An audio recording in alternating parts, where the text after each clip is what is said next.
All right, hey everyone, welcome back to the SaMMF virtual seminar. We're very happy today to have Adriano Rampini presenting Constrained Efficient Capital Reallocation, joint with Andrea Lanteri. Andrea is also joining us and he can be answering questions that you have in the chat in the Q&A. We're also very delighted to have a long list of excellent panelists that are joining us too. You can see those there on the screen. So just a quick housekeeping. The talk is going to be an hour with questions from the panelists. Panelists are going to be able to unmute and ask questions throughout.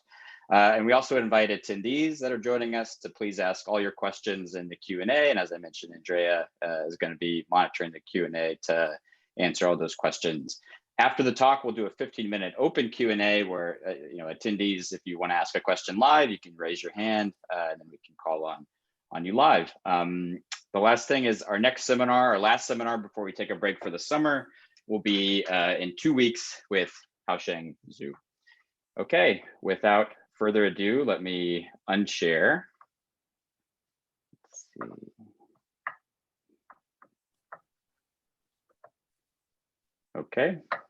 Okay, Adriano, feel free to share and take it away. All right, perfect. All right, excellent. So thank you so much. Thanks everybody for attending. Thanks very much for the invitation and for the organizers for both inviting me to present this paper and inviting such an illustrious and pertinent panel of commentators. So I'm very excited to be here and to present this work. So this is Constrained Efficient Capital Reallocation. It's joint work with Andrea Lanteri, who is here, and he did a lot of the heavy lifting for the paper. And hopefully will back me up when there's questions. All right, so let's get started.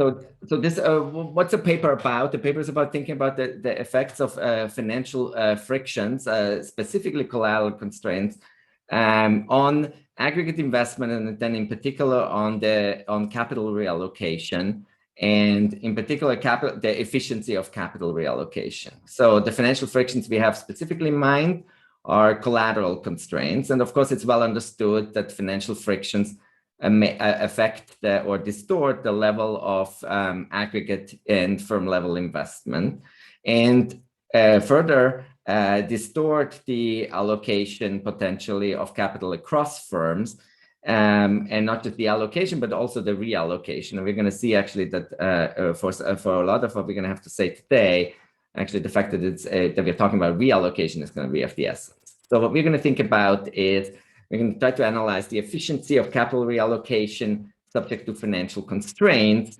And in particular, more specifically, the question that we're going to ask is the resale value of capital, is the price of capital, which is going to be collateral, in some sense, from an efficiency standpoint, is it too high or too low?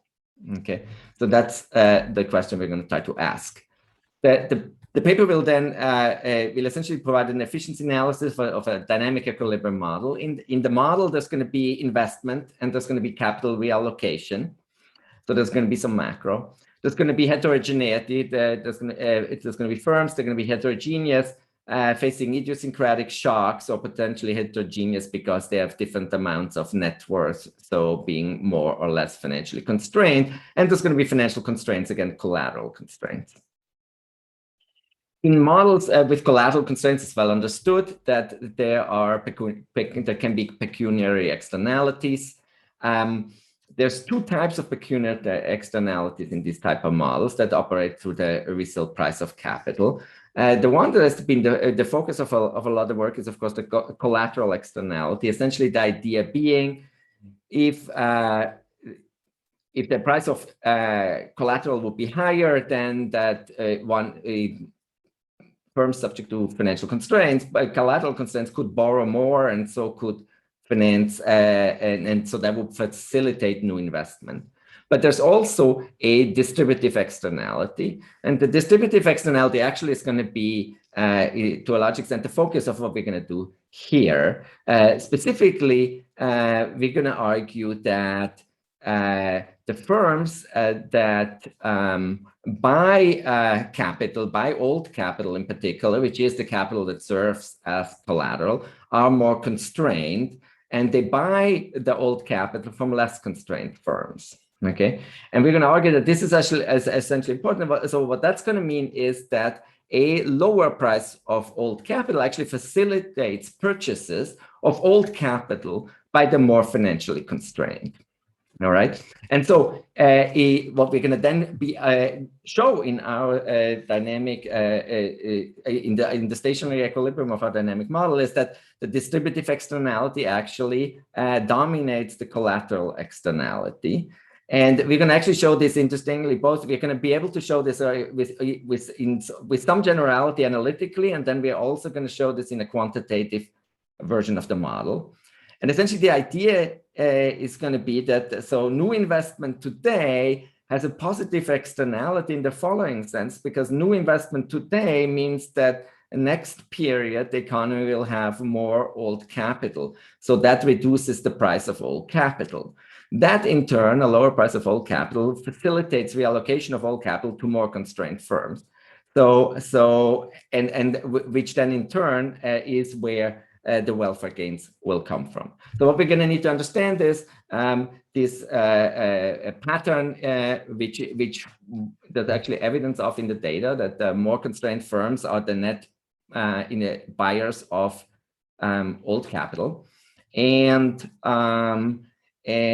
then I'll show you how why we are able to actually sign the externalities, and in particular the net effect of this. All right, so we're building on the work of actually many people in the audience and in the on the panel. We're building on the work on capital reallocation, on pecuniary externalities, on financial frictions and misallocation. So let me just highlight a few things. I don't want to dwell on this too much. You guys all know who you are. So on capital reallocation, both Andrea Lanteri we're building on Andrea's work, we're building on my own work individually, and my own work with Andrea Eisfeld previously. In terms of pecuniary externality, we're like Lorenzoni has one of the seminal papers in terms of pointing out the nature of the pecuniary externality. We are also building quite extensively on Davila and Korinek, who kind of provided their characterization and clarified this distinction between the collateral externality and the pecuniary and the distributive externality. And of course, on the work of many others that are here. In terms of financial frictions and misallocation, of course, Noble's work with John Moore, of course, showed that collateral constraints can lead to misallocation in stationary equilibrium, and then a subsequent literature has gone more quantitative. Again, in the interest of time, I'm not going to dwell on this.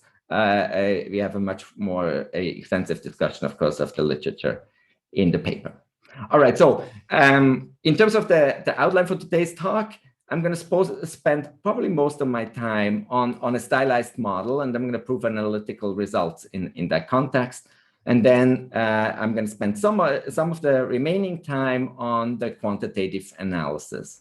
Essentially, what I'm going to show is both first analytically that in the model that we write down, the distributive externality exceeds the collateral externality, so that essentially the price of old capital, if you want, of capital is too high in competitive equilibrium relative to the constraint efficient allocation. And then we're going to show that in the quantitative analysis, where we calibrate the model, that this is at the competitive equilibrium, this is to the tune of about the factor 2. So the distributive externality then quantitatively is about more than twice the size of the collateral externality. All right, so let's see. Let's dig in. Stylized model. Yes, please.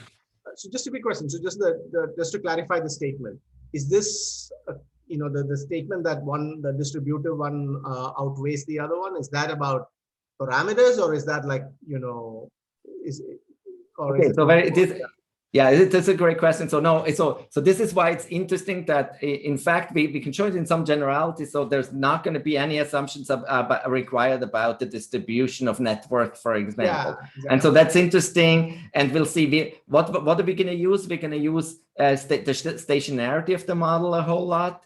And then the basic insight that it is the net purchasers, that reallocation is essential, and that the net purchasers are the more constrained firms. But we can, this is a great question. We're going to see, I'll make this statement, of course, clear, the analytical statement, and then we can debate exactly what is and is not required. I'm going to emphasize that certainly heterogeneity and reallocation in equilibrium, those are both essential. And then we're going to also calibrate, but it's going to be a theorem. In the first part, in the stylized model, it's going to be a theorem. Right. So, but that's a great question. So we can, and again, we can revisit it as we go through.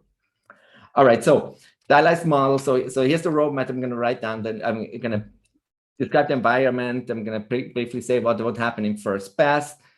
I'm going to show you competitive equilibrium with financial frictions. Then I'm going to talk about constrained efficiency and prove this main result that the distributive externality exceeds the collateral externality in competitive equilibrium. It's going to turn out that the planner, actually, the constrained efficient planner here can actually sustain first best in this stylized version of the model. So I'm going to show you that. Then I'm going to show you that we can dispose of several of the simplifying assumptions. So I'm going to show you some generalizations. And then again, I'm going to emphasize that both the essential role of heterogeneity and reallocation in equilibrium. I have a question. This is Randy. By competitive equilibrium, you mean error de Broglie? No, it's going to be in a competitive equilibrium with financial friction. So I'm going to provide. So it's error de Broglie with an ad hoc restriction. But most of the people in this room who worked on similar topics argue that there's substantial frictions in these markets, used capital markets, surge bargaining, other distortions. Yeah. So why are you shying away from the more of a search-based approach, especially in this forum? Okay, yeah, that's a great question. I'm super sympathetic to thinking about other frictions in capital in reallocation in general, and in particular in capital reallocation. So you're preaching to the choir here. We are essentially, and maybe I should say this, we're sweeping. There's no adverse selection in this framework where with durable capital, with durable goods markets, often a lot of the literature is focused on adverse selection. We are sweeping that entirely on the rug. There's no search and matching frictions here. We're going to sweep that entirely on the rug, under the rug. So the main friction here. So this is going to be very much in the Kiyotaki-Moore class of models, where the only friction is essentially the financing friction. And why are we doing that? Because we want to focus on very narrowly on this specific question of how do we think about constrained efficiency, even absent all these other frictions. Now, again, I think they're super. I'm okay with abstracting from adverse selection and those things. I think it's the competitive pricing that's probably the biggest issue, because that's going to interact with these liquidity constraints in principle. That's very possible. Yeah, I think that's very possible, and that would be super interesting to understand. But I'm not going to have anything new to bring to the table on this. So I'm gonna here. There's going to be a competitive market for old capital. Okay, very good. But you're right. I mean, I think it's actually very interesting once you think about this, whether some of these similar aspects would occur also in a model that would have additional frictions, including search and matching frictions. I think that would be very interesting. All right, so here's the environment. So we're going to have time is discrete. The horizon is infinite. There's an infinitely lived representative household with linear preferences. So essentially, this is a deep-pocketed guy, if you want, or gal. And the representative household owns all the firms. There's a continuum there's OLG firms here. So a continuum of firms born at each date T. They live for 2 dates. Okay, and this is going to be the sense in which it's stylized. I'll show you that I can dispose of this assumption in due course. All right. So all the firms are owned by the representative household. The firms are initially endowed with some net worth W, which lives on this interval, and there's some distribution about the initial net worth pi of W. For now, of course, so without financial frictions, this is essentially, you can just think of this as the name of the firm. Shortly, there will be financial frictions, so this will be the initial net worth that the firm wakes up with. There's mass one of firms born every period. Firms invest when they're young, and then they produce when they're old. They maximize the present value of dividends net of financing costs. How does capital work? Capital works like this. So again, in the stylized model, capital just lasts for 2 periods. Essentially, you can make capital with a linear technology at the cost 1, okay? And then it's going to be productive at time. So if you make it at time 0, it's going to be productive at time 1, and it's going to be productive at time 2. So essentially, this is going to be an economy with 2 types of capital: new capital that has 2 periods of useful life left, and old capital that has 1 period of useful life left. So there's going to be standard 1 period time to build. And for now, we're going to assume that new and old capital are perfect substitutes in production. Again, we're going to dispose of this assumption later on. So when I produce, output is produced with the total amount of capital, whether it's new or used, and it's produced by each firm with a strictly decreasing returns. Adriano? Yeah. Output is in consumption good? Yes, consumption good. And notice you can turn it into new capital at price 1. Okay, so the new capital price, nothing interesting about new capital price, it is 1. Okay, and so the equilibrium object will be the old capital price. All right, so what is the resource constraint? Well, this is aggregate output. What can you do with it? You can eat it, or you can invest in new capital, make new capital at price 1 again. And then there's, of course, a law of motion, which is the supply of old capital this period. What is it? Well, it's yesterday's investment in new capital, because new capital yesterday had 2 periods left. It now has 1 period left, so it's old capital. And that's the total demand for old capital. All right. So first best, what would happen in the first best? Well, you're going very fast. Sorry, I cannot follow. Can you come back to the previous slide? It's very nice. I like it. I just want to understand. The last equation, Kn and Ko. Yes. So Kn is just. Oh, do you want to speak through it, or should I? No, go ahead. Go ahead. Okay. Please. Very good. So Ko is how much old capital a particular guy W buys today. So this is the total purchases, the total demand for old capital today. So then you ask yourself, what is the supply of old capital? Well, what was yesterday new is today old. That's what we have over here. Thank you. Thank you. And Adriano, can you just a clarification? So a firm produced just once? Yes, absolutely. So these are all G firms. So when they're old, they produce, they pay a liquidating dividend, sell their capital to the young firms. So the index W here in this is the I'm calling it net born at time T. Yeah. Endowed with W. Yeah. So the firm that's going to produce next period, or the firm that's producing this period? I'm just trying to. Oh, it's the firm that produces. So this is the firm that produces a next period, and this. Oh, so there are 2 W's. I mean, okay, right. Yes, that's kind of 2 W's. There are 2 generations of firm with this. Okay. Yes, exactly. That's right. Yes, so maybe that maybe that it could be, the notation could be slightly better here. So to continue on this, to try to understand. So really, it is YT of WT minus 1. Yeah. Thank you.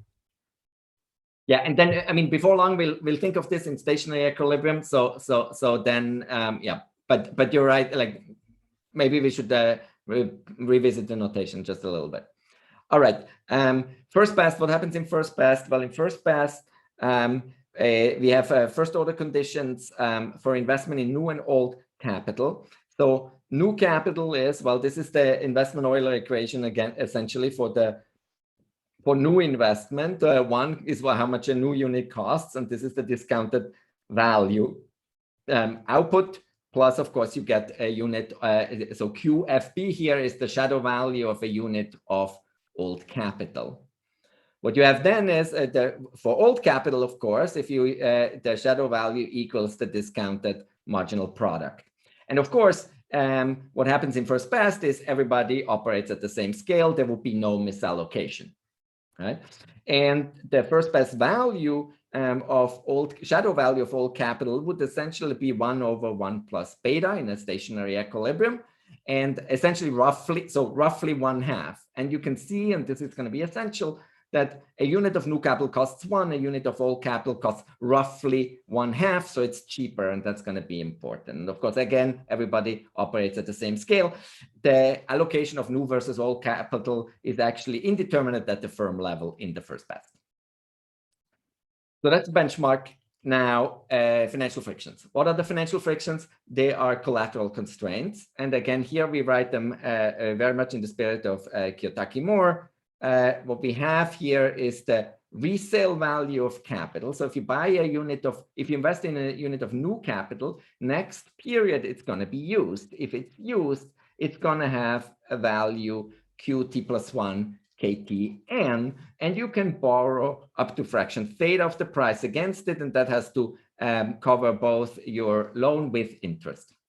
Okay. In equilibrium, of course, and I'm already anticipating this here, the interest rate will be beta inverse the rate of time preference of the long-lived owners or of the long-lived representative household. All right. What is theta? Theta is a fraction, is the fraction that you can pledge. It's essentially pledgeability. So it's the fraction that you can pledge. In some work that Vish and I have done, you can show that an optimal long-term dynamic contract with limited enforcement where people can default and abscond with their cash flows, and fraction 1 minus theta of capital results in, can be implemented in this simple 1 period ahead collateral, with this simple 1 period ahead collateralized claims. So very good. So in addition to that, we're going to let firms, so they're born with some net worth, but they can raise extra net worth, so pay negative dividends at some convex cost. Okay, so if they pay positive dividends, there's no cost. If they pay negative dividends, there's some convex cost. This is mostly there, so because for numerical reasons, we'd like to avoid corners, and so this facilitates our computation. So essentially, this means that if you have very little net worth, you might issue some negative, pay some negative dividends, which means raise some equity, but at the convex cost. Paying out dividends is always a zero cost. All right. So what's the firm's problem then? The firm maximizes. So sorry, on the previous one, since you were speaking about micro foundation, what's the fundamental difference in terms of the frictions that makes repayment difficult between the B and the E, and the equity and the okay, so I have a good micro foundations for this. Okay. Not so much for this here. Again, it's actually a lot of what we do is it's not really necessary. It's going to be useful because we like to avoid in the numerical work, we'd like to avoid corners, and so that's what it helps us with. But apart from that, it doesn't play an essential role. So you could essentially have the same arguments with a non-negative dividends constraint. I see. Okay, so that's all right. Very good. So, but fair, yeah. All right. So what do firms do then? They maximize the present value of dividends net of financing costs. They wake up every period. They have their net worth. They can borrow. All of this they can then use to either pay dividends or buy capital. If they buy new capital, it costs 1 per unit. Old capital costs Q. Then next period, what they're going to have is they're going to have their output. They're going to have, if they bought new capital yesterday, they can sell it. It's now old capital. And that's going to have to, well, they're going to have to repay their loan, and then they can pay a liquidating dividend. All of this, again, subject to the collateral constraint. So that's the problem that the firms solve. So let's see. So there's it's a well-behaved problem. There's a weakly concave objective, a convex constraint set. So we can write down some first order conditions as optimality conditions. What do we have? Well, phi d here is the marginal equity issuance cost. So 1 plus phi d is the marginal value of net worth. So the first order condition with respect to new investment is, well, you get the discounted marginal product, and then you get the discounted value of the capital tomorrow. Lambda or beta lambda actually is the multiplier on the collateral constraint. And then if you buy old, notice old, well, old at the end of the period is worthless, so you can't borrow against old capital. You can only borrow against new capital. So, but it's gonna, so its first order condition will be discounted marginal product. And then one thing that's nice here is that the marginal value of net worth is just 1 plus the multiplier on the collateral constraint. Or another way of saying this is the premium on internal finance equals the multiplier on the collateral constraint. We're going to use that later. I have a question about that. It's related to your discussion with Pierre-Olivier. Yeah. I thought when you answered Pierre-Olivier, I thought that really phi was not playing a big role in the analysis. But here we see it does play a big role, because if phi was identically equal to 0. Okay, very good. So if phi were identically equal to 0, instead of phi here, you would have a multiplier on the non-negativity constraint for dividends. So, and it would show up exactly the same way.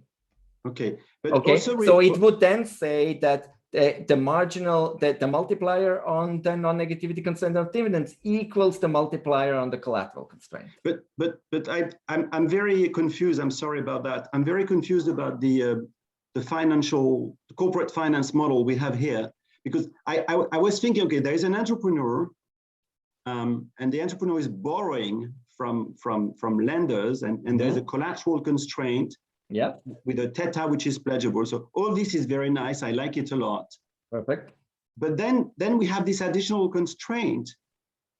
And I don't understand why borrowing from lenders. Again, like if you don't like that constraint, and by the way, I share your reservations with respect to this constraint. So if you like non-negative dividend constraints, that would be just fine. So if I cannot raise extra internal funds, that's fine. Then essentially everything we say here is just is a multiplier on that constraint. The only tricky part is in computationally, then we have to deal with corners more frequently than we care to.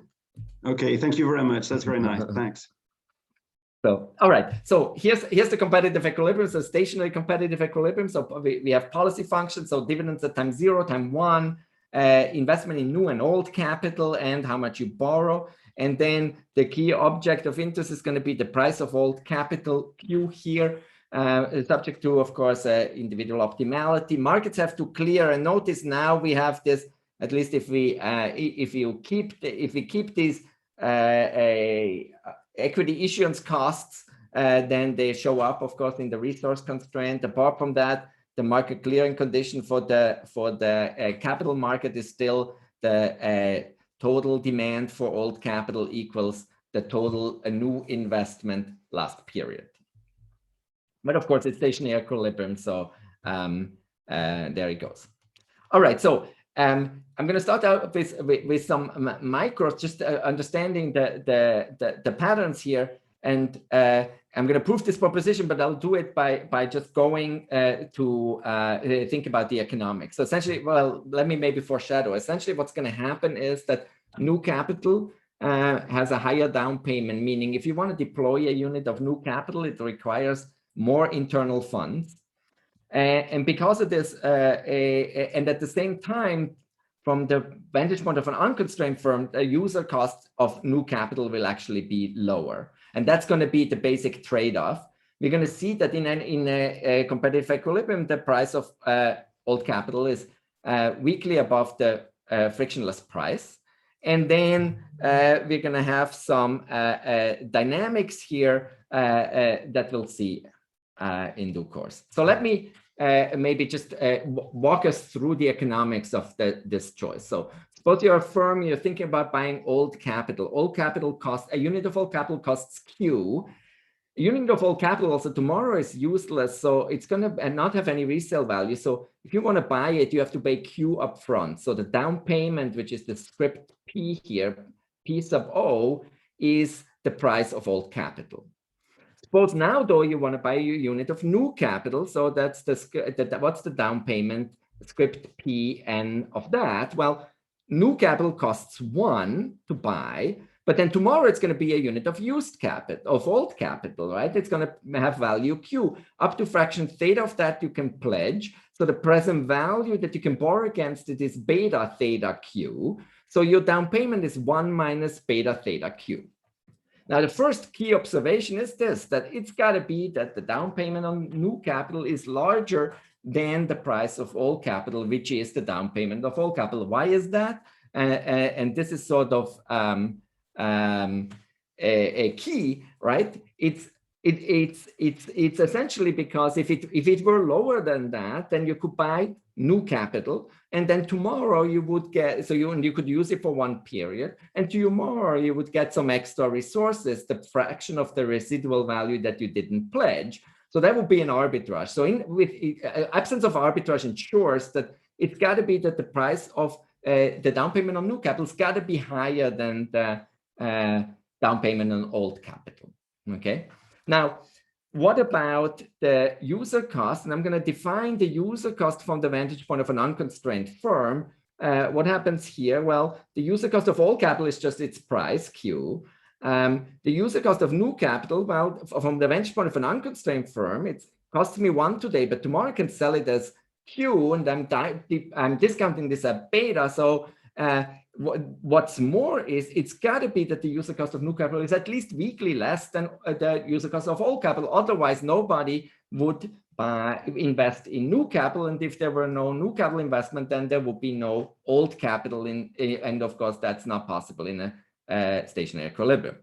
So this is going to be our basic trade-off, essentially.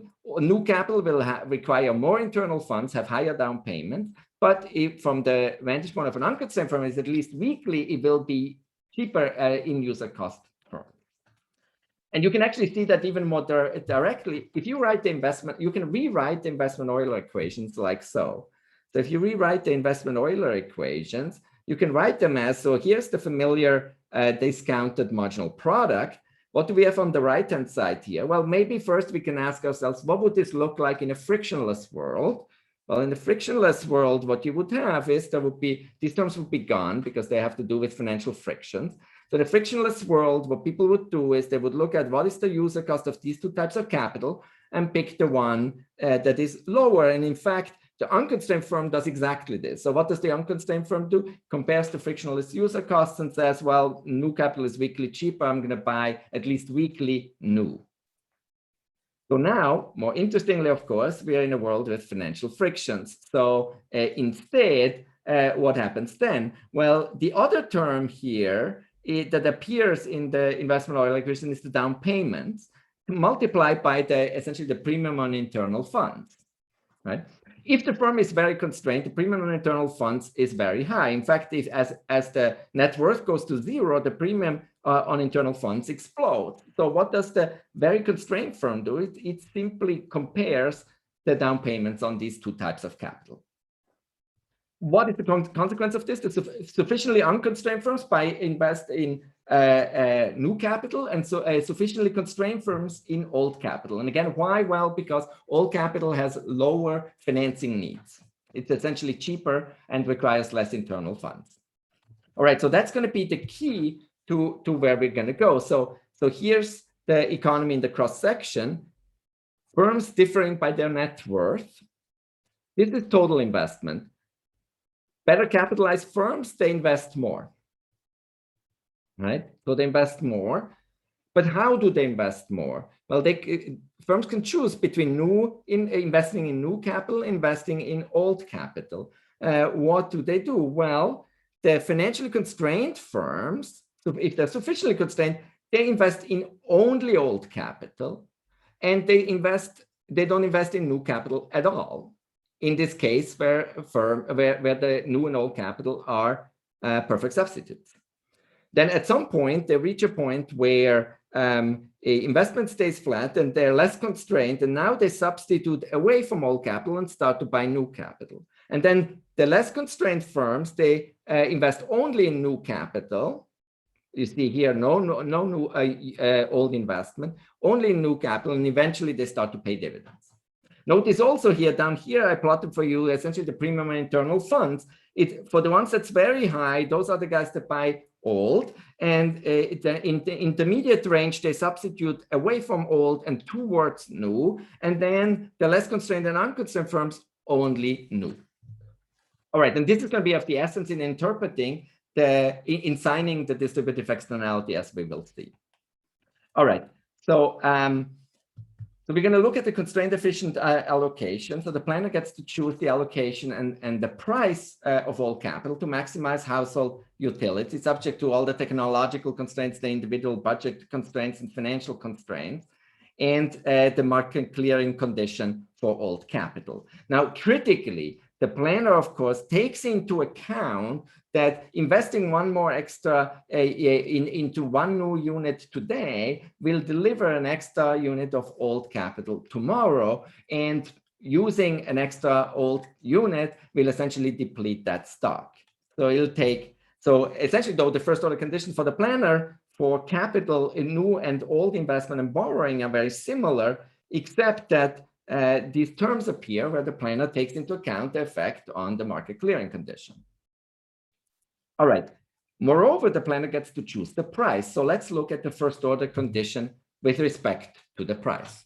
So if you take the first order condition with respect to the price Q, it looks like this. So what do we have? Well, you have to ask yourself, what happens if I increase the price a little bit by $1?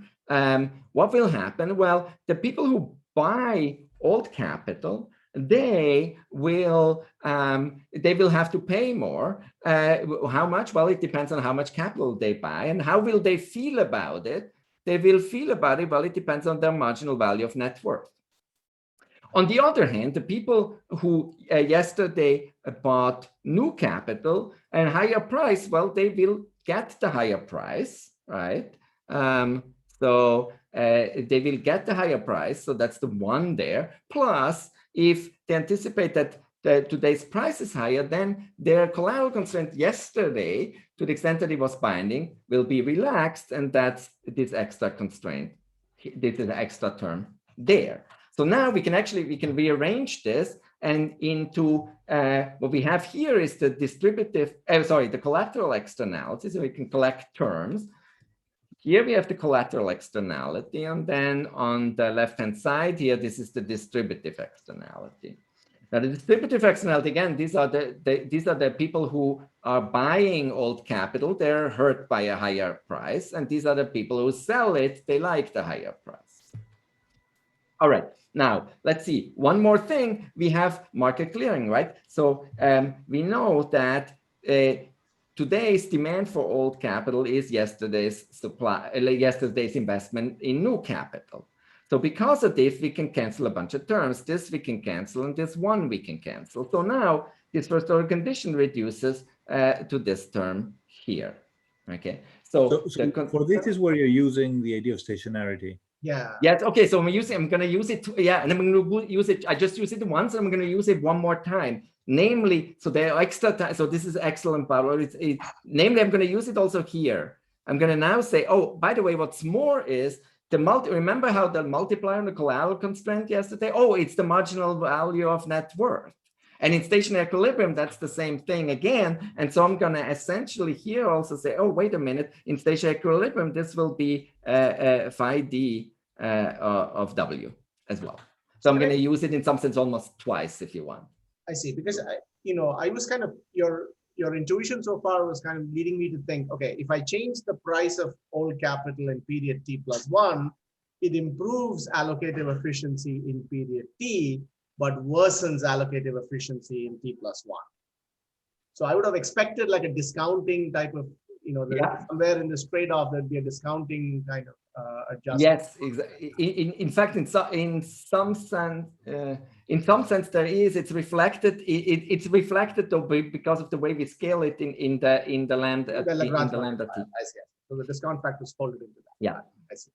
Adriano, sorry, yeah. a related question. If you solve everything in period 0, given some capital stock, would that be the same as this one? Okay, that's a good question. So this is essentially like the long-term planner and the long-term stationary equilibrium that the long-term planner comes to.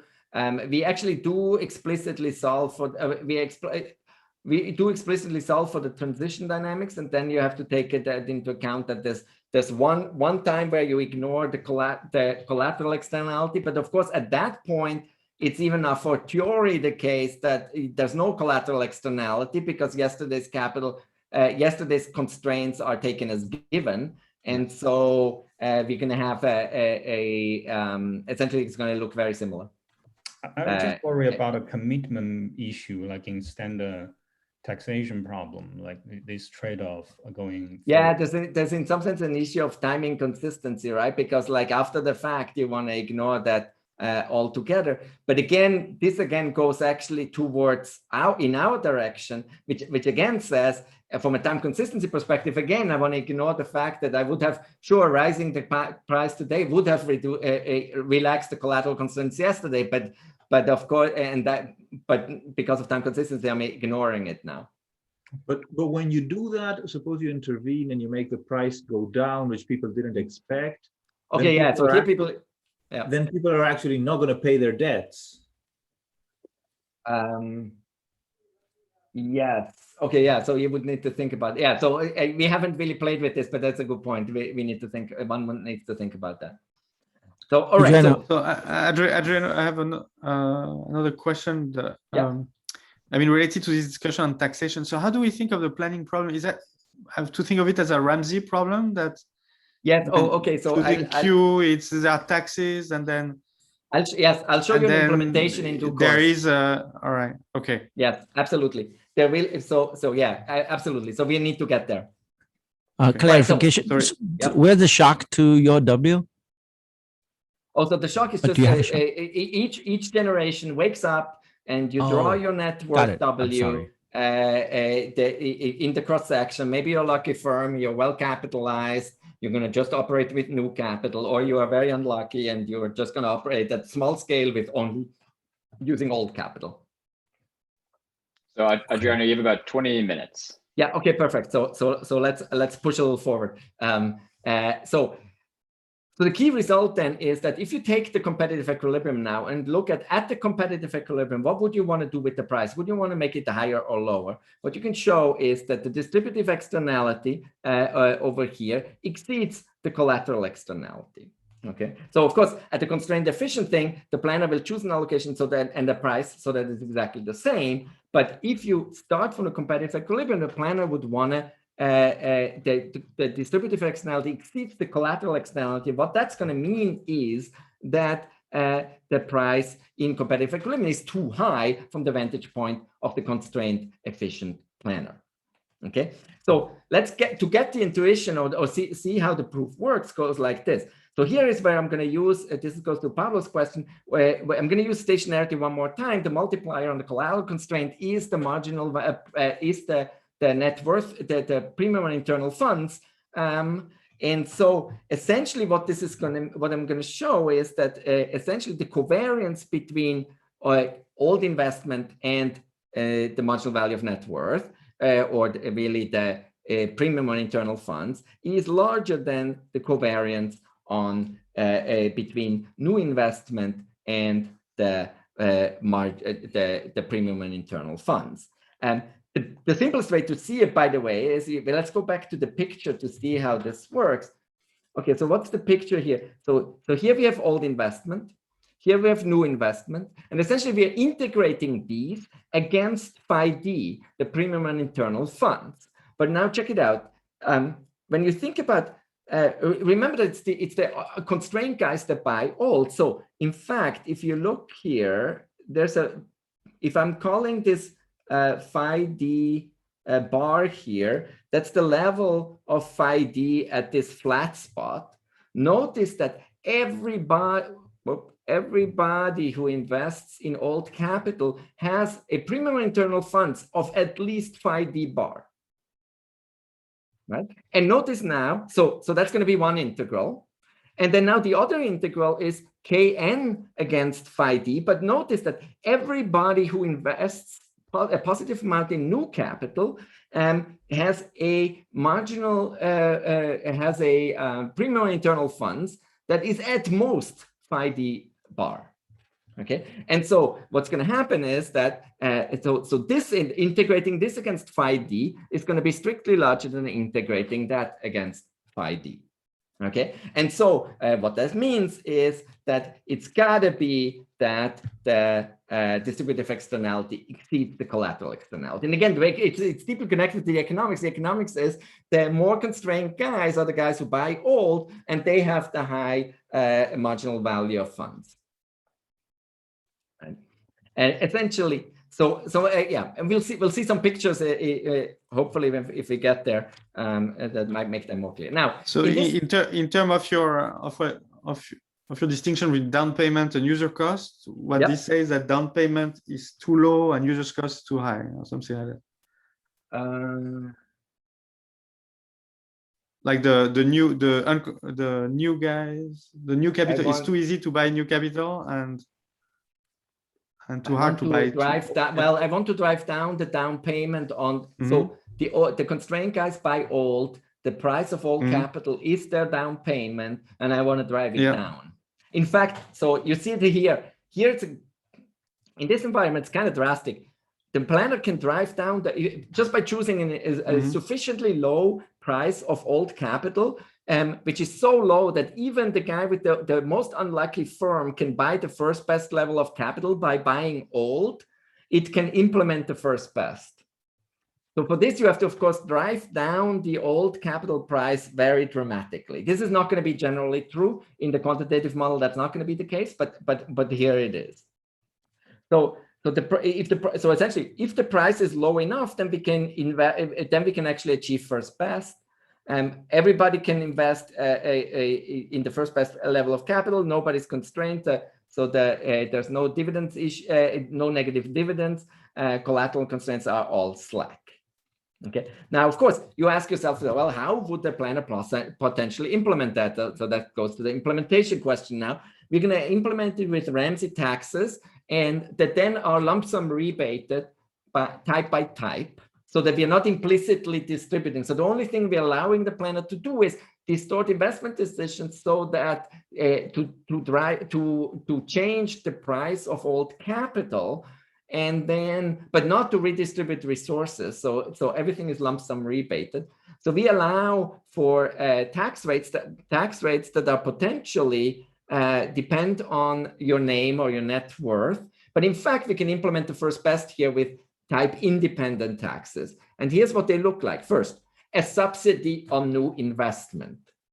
At first blush, of course, you're like, wait, this is weird. So why are we subsidizing new investment? So at first you say like, wait, new investment is what the unconstrained guys buy. Why am I subsidizing it? Well, how do you get the economy to have more old capital? Well, only by subsidizing new capital.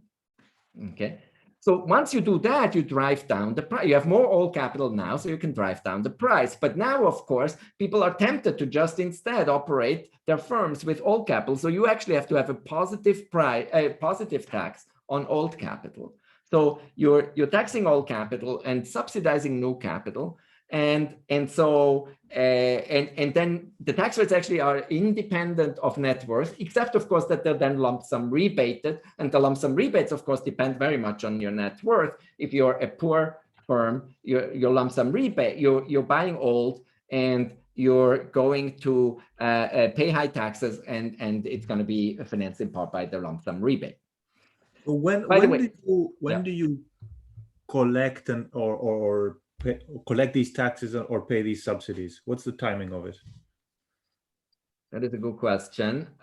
You pay them at the same time. Let's look at the tax implementation real quick. Whoa, that was not good. It's beautiful. Yeah, that was not what I was intending to do. All right, and you're back.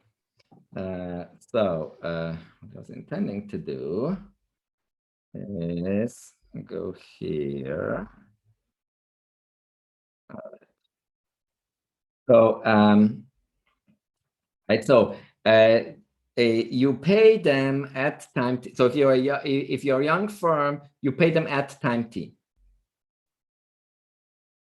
Right. So when you're young, you pay on your purchases, you pay the taxes, and you get your lump sum rebate. Adriano, I have a question about this. Yeah. If the planner can redistribute wealth across firms, yeah, it seems to me that an obvious policy would be to make sure that everybody has the same W. Absolutely, exactly. So that's why we don't allow it. That's exactly what we don't allow, right? So the net tax bill, lump sum plus the taxes collected from you are zero type by type. Ah. That's of the essence. Otherwise, of course, it's trivial. Essentially, this is just as inequality across firms, and you would want to give to the poor firms and take from the rich firms. I see. Thank you. All right. So sorry, can I ask a quick question? Yeah. Are there any do you guys look at the data at all and see that it is the low net worth firms that are actually buying used capital? I could imagine like in some markets, it's the kind of high and old firms that buy used capital, no? Yeah, excellent question. Yes, we do. Well, not us personally, but well, in some sense, Andrea did in his work, but more specifically, and Andrea Eisfeld and I have looked at in our 2007 paper, have shown that the financially constrained firms buy more old capital, and there's a recent paper by Ma, Murphy, and Pratt that also shows that essentially it shows that older firms buy newer capital. So young firms buy old capital. All right. Sorry. What about those constrained firms selling capital? They're kind of very short in cash, and they want to sell to survive somehow.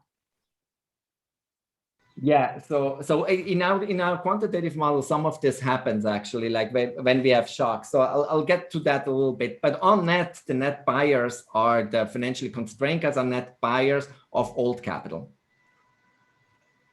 All right, so we have only like 8 minutes or so left. So we can show that we get the same, we can find the inefficiency in our model, even if the entrepreneurs are risk averse.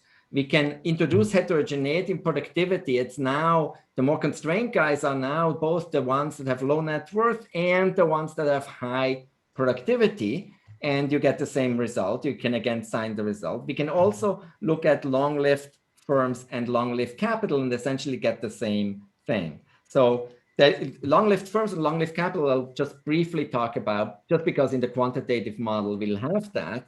So now, so far we had like these 2 date-lived firms. We can introduce stochastic overlapping generations where every period row firms are born and they die at the rate rho. Now, of course, what's nice is the net worth distribution is now an endogenous object. It's no longer just the exogenous draw. We make capital long-lived so that new capital still, making a unit of new capital still costs 1, but at the rate delta, it becomes old, and then old capital depreciates at rate delta. So at rate delta n, new capital becomes old. At rate delta o, old capital fully depreciates and gets destroyed. What's nice about this is now both new and old capital serve as collateral. Okay, so they can both serve as collateral. And by the way, the model I had earlier is a special case of this with rho, delta n, delta o all equal to 1. Okay, and again, we can still prove the same result with a little more heavy lifting, but it's still the same basic economic intuition, which is the old capital is bought by the more financially constrained firms, and so the distributive externality is larger than the collateral externality. All right, maybe I'll just briefly want to emphasize the role of heterogeneity and reallocations. All right, so the distributive externality, and this was emphasized. It was emphasized by and Korenek. It was emphasized much earlier by Stiglitz and Polymarchakis, Giannakopoulos and Polymarchakis, which is that reallocation in equilibrium is actually important for distributive externalities. You can kind of see it when you look at suppose you take Kiyotaki Moore with a representative entrepreneur, it's the farmer in their world, and assets in fixed supply, there's land. Of course, the representative entrepreneur in steady state has a constant amount of land. And in steady state, then there's no reallocation. There's certainly misallocation, which they emphasize, but there's no reallocation in steady state. What does that mean? It means that the representative entrepreneur holds a constant amount of capital. So essentially, is not a net buyer or net seller of capital. So that part cancels out. And so you have only the collateral externality left. And in fact, that's connected to a comparative static exercise that Kiyotaki Moore do famously. And that's that. But you can take that model and you can still recover the arguments we've made as follows. If you take the economy with assets in fixed supply, so essentially Kiyotaki Moore economy, but now you have OLG firms that they live for 2 days, what happens? Suppose they're all young firms born with the same net worth. Well, there's now heterogeneity between young and old firms. So young firms have a certain amount of net worth, suppose they're constrained. And what are they? They are the guys who are buying the land. So there is reallocation in equilibrium. Old firms sell the land to new young firms, and the young firms are more constrained. And what you can then again show in this world is that the distributive externality dominates the collateral externality as well. Okay, and again here too, we take advantage of stationarity of the stationarity of the model. All right, so that's essentially connecting. So heterogeneity is of the essence. Adriano, this is Randy again. Yeah. Firms in the real world hold a lot of cash or close to cash substitutes. So analyzing the collateral constraint without money is like analyzing the effect of Uber in a model without taxes. They could substitute between collateral and retained earnings held in some highly liquid form. Yeah. Indeed, if you just put fiat currency in there and run the Friedman rule, you get the first best. Yeah, I think, okay. Maybe so not because you have these overlapping generations of firms, so that's a detail. But that would be an artifact of the very short life of a firm. So I think it'll be interesting to see if you can extend this to include other assets, maybe cash, maybe T-bills. It's going to affect the results dramatically in principle, especially the quantitative results.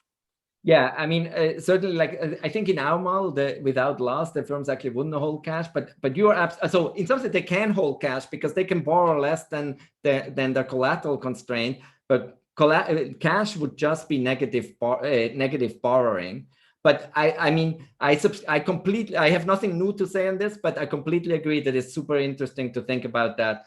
And it's actually most definitely on my agenda to think about that more. Okay, so we have help, just let me know. Okay, yes, I will. Maybe, Randy, I do need help.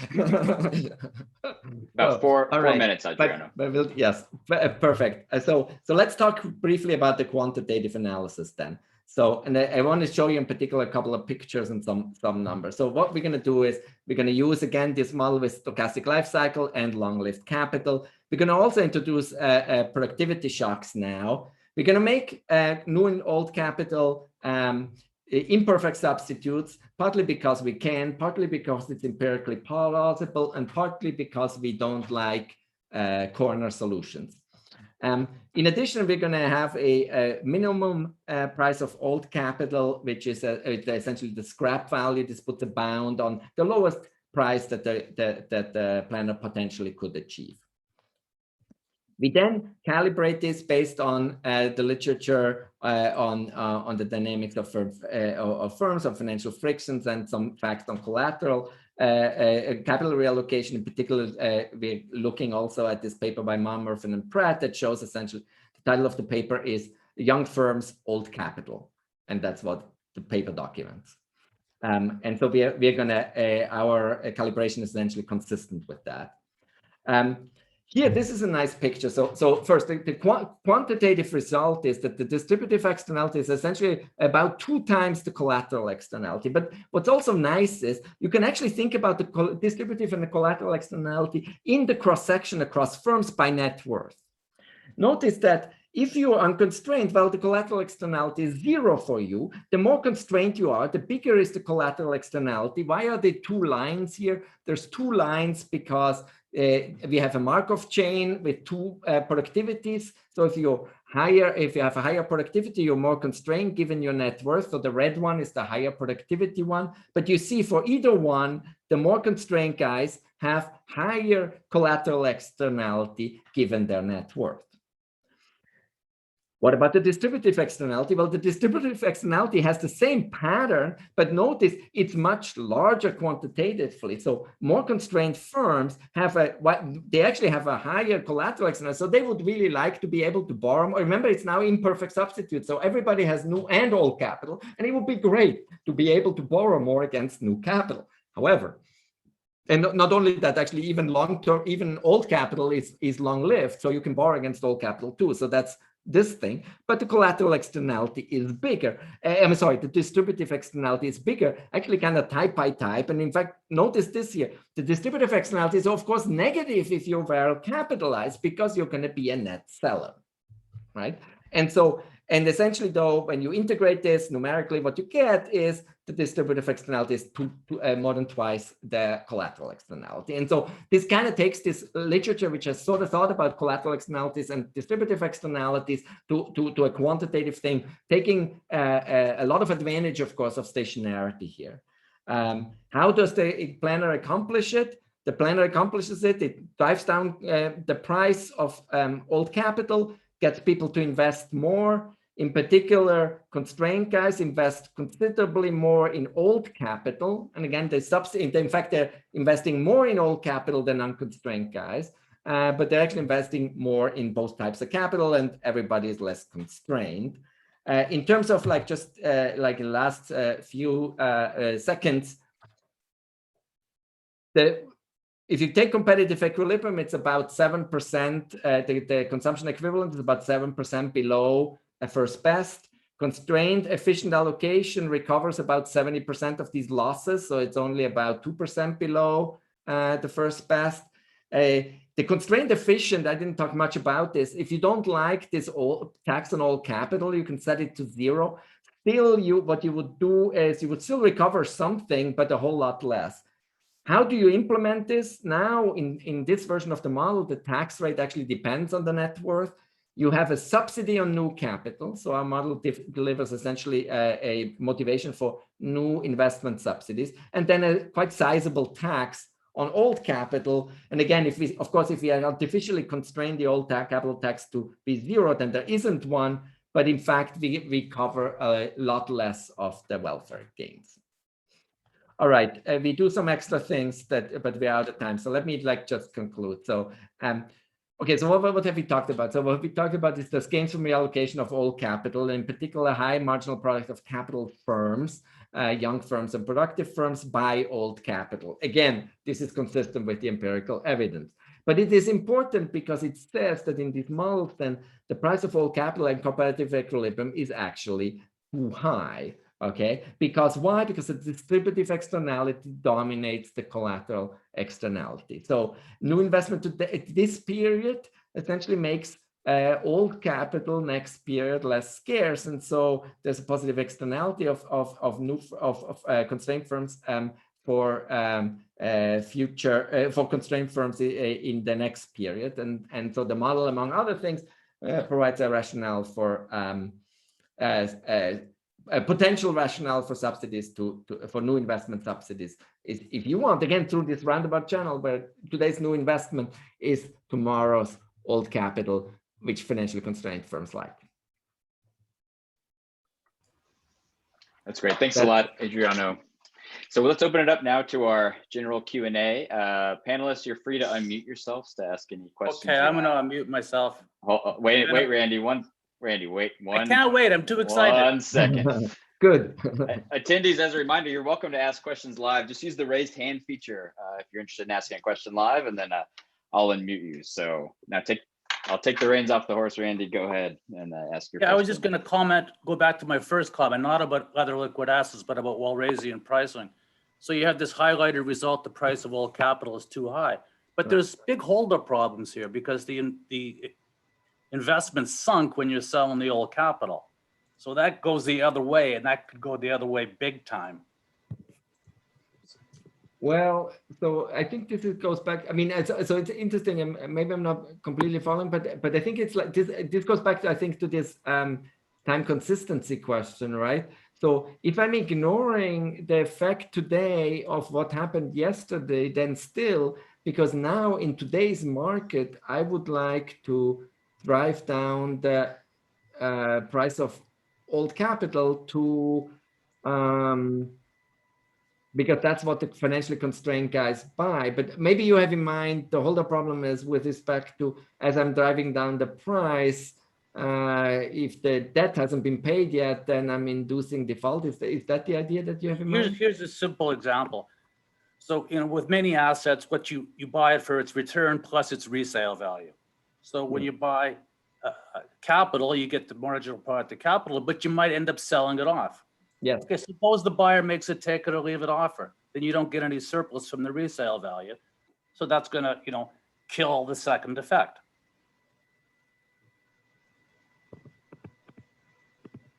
I mean, yeah, again, like, so I think that, so of course in our model, you sell it on a competitive market. Right, so that's why that effect doesn't show up. Right. Yeah, I'm not totally sure. What are you after with this? Well, you said the price of old capital is too high for reasons you've clearly explained. I'm just saying there's countervailing effects. The price of old capital could be too low because of bargaining power in the hands of the buyer. Yeah. Okay. So in the labor literature, in Pissarides, you got to pick the bargaining power to balance certain trade-offs, right? Okay. So yeah, I mean, so you're certainly right that if there's issue with bargaining power and somehow you're saying buyers have all the bargaining power in the used capital market, so that I guess in our overlapping generations model, you would have to give away the capital for free. Right.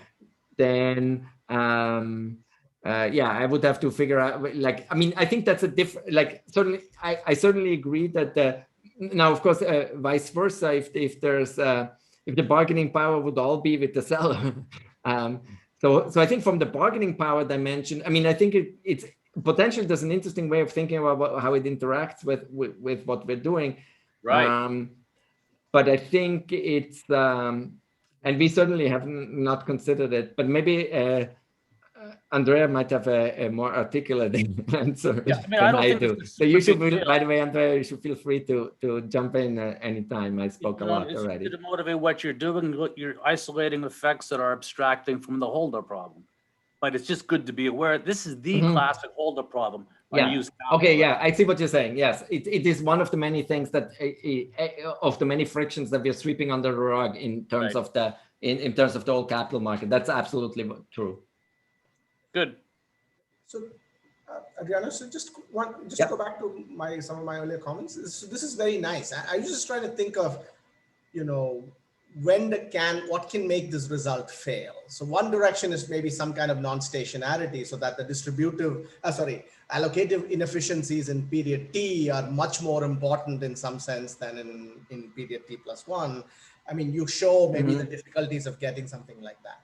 But I was also kind of, while I was thinking about that, I had another, I mean, I'm just trying to think of what is the literature missing in the standard model, not Kiyotaki-Moore where land is fixed, but with depreciating and accumulated capital. They also seem to find the collateral externality. What are they missing? I mean, in some kind of naive sense, they also have old capital. It's just that the rate, like you can call yesterday's depreciated capital old capital if you want. It's just that the price is maybe kind of modeled differently than here. I'm just trying to think of. Okay, so I think these are good questions. I think partly what is different maybe is that often these models have a representative constrained entrepreneur, and for us it's which essentially means no reallocation in equilibrium. And so then the focus is on the collateral externality, which goes the other way. But then for us, right? Yeah, that's fair. But then I would say, you have like a somewhat rich and nuanced notion of old and new capital. I could take one of those models with a representative, constrained firm and throw in heterogeneity. Yeah. I get something like this, or yeah. So actually, that's what it was probably going too quick. But when I was talking about the connection, like for example, the comparison to thinking about the Kiyotaki-Moore economy, right? Where you have assets in fixed supply, right. And there you have in a steady state, as written, you have like a representative entrepreneur, and it's just going to hold a constant amount of the land, too little, because so there's misallocation, but a constant amount.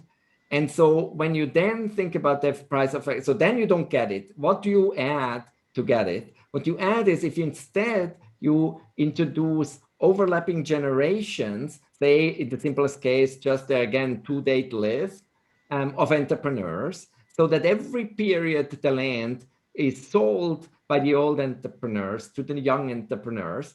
The young entrepreneurs then, like if they have not, they can actually start all with the same net worth, so long as it's low, so that they're constrained.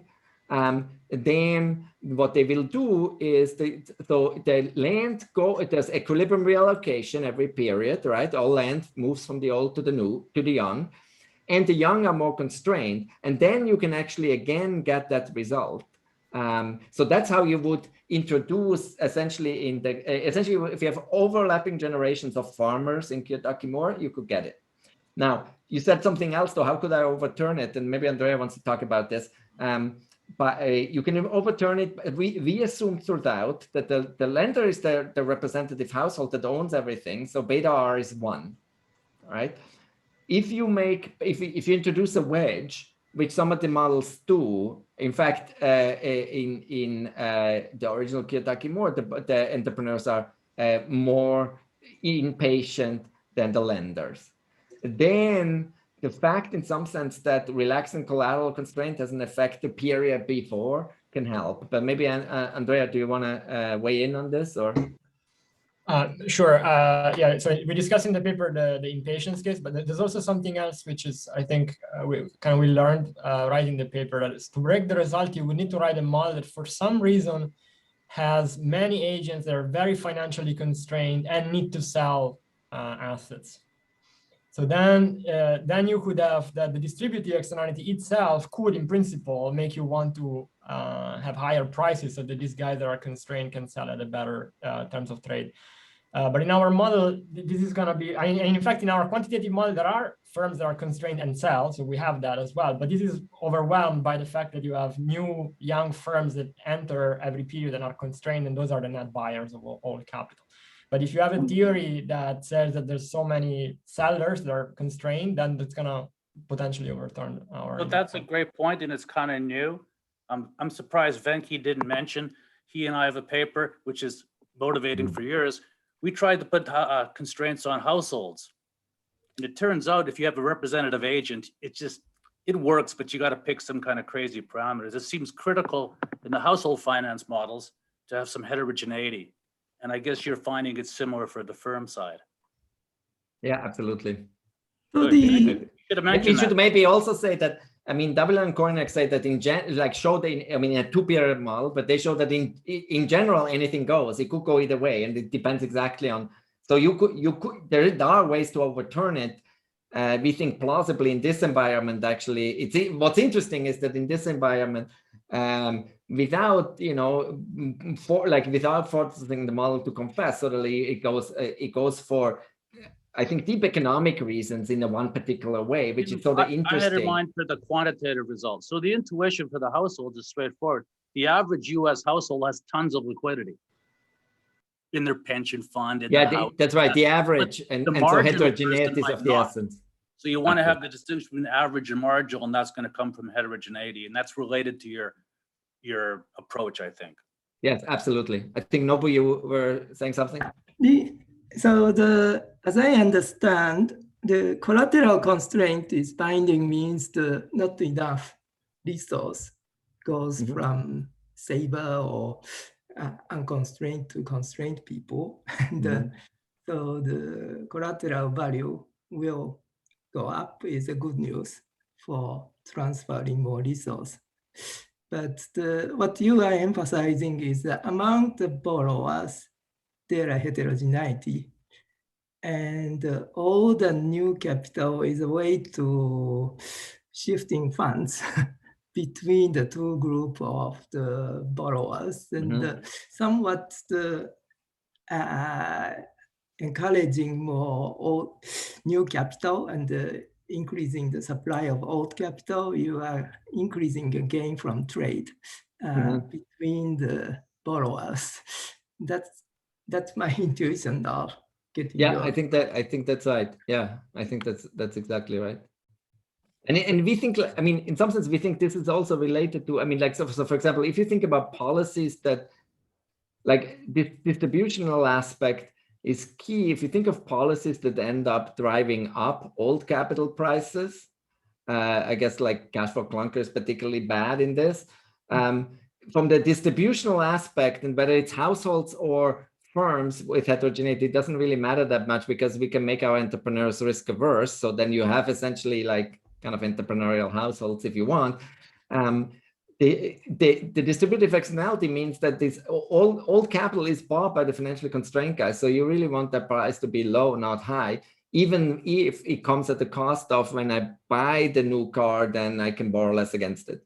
Because the people who are buying the new cars are in fact less constrained to begin with. In some sense, that's the economics of this. And so it's exactly this redistributing among the, maybe this is actually interesting to think about, like whether one should really think about distributive externality as redistributing among the various financially constrained entrepreneurs, and then the borrowing constraint as being a way of borrowing from the deep pocket that the household that owns everything. Can I ask a question related to new investment price? So if you allow that to be dependent on, I mean, endogenous, wouldn't that be, there's a kind of a feedback between primary and secondary market? And then the higher the secondary market price will lead to more investment, which could potentially get closer to constraint efficiency. Would that solve the problem, or still it's not efficient?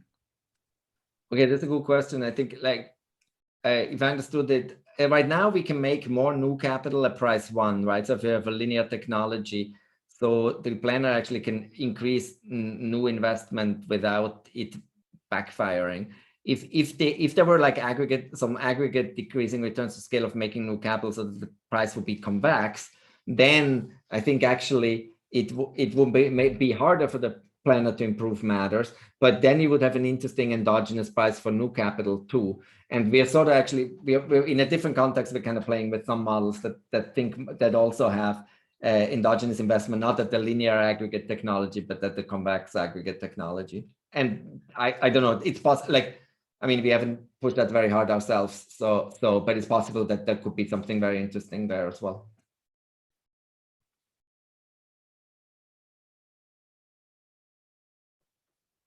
Ben had a nice question in the chat about if there were productivity differences between new and old capital. You kind of had it in your quantitative model with G, but then you guys decided to do imperfect substitutes, I guess, instead of that new cap. I mean, it seems natural that new capital might dominate in productivity in terms of old capital. And I think, Andrea, you mentioned something about a follow-up paper. Would that, I guess the sense is, would that amplify what's going on in this model if you assume that new capital was more productive than old capital, or would it go somehow in the other direction? I mean, okay, so like, I don't know, Andrea, if you want to say something, I'm happy to, but so yeah, do you want to say something? I can, but you can also go ahead. Well, okay, so let me make one point. So first, if you in some sense, you could think of, it could easily be that like a unit of new capital is effectively more efficiency units in the first period than in the second period.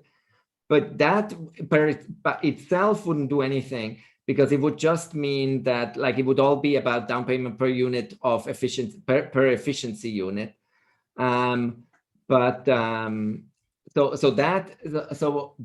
we are actually doing some things that but maybe Andrea, maybe do you want to say something? Do you want to elaborate? Yeah, I mean, if it's a little bit more interesting, and for example, there is some trend in productivity, so that the new vintage is better than the old vintage because over time the new capital is different from the previous new capital, then it's a bit more interesting. So we are working on a paper like that, where then the financial friction affects the technology adoption as well, and the secondary market price depends on affects the technology adoption because you expect to resell the asset. But the basic characterization of who buys new, who buys old, and the basic force of the distributive externality is still true, even if you have this. That doesn't change. So you never have to kind of worry about the composition of new and old, because I was thinking along the lines of like, you know, you're then essentially kind of subsidizing that there's going to be a bunch of old vintage capital kind of hanging around, and you may want to counteract some of that, but that makes sense.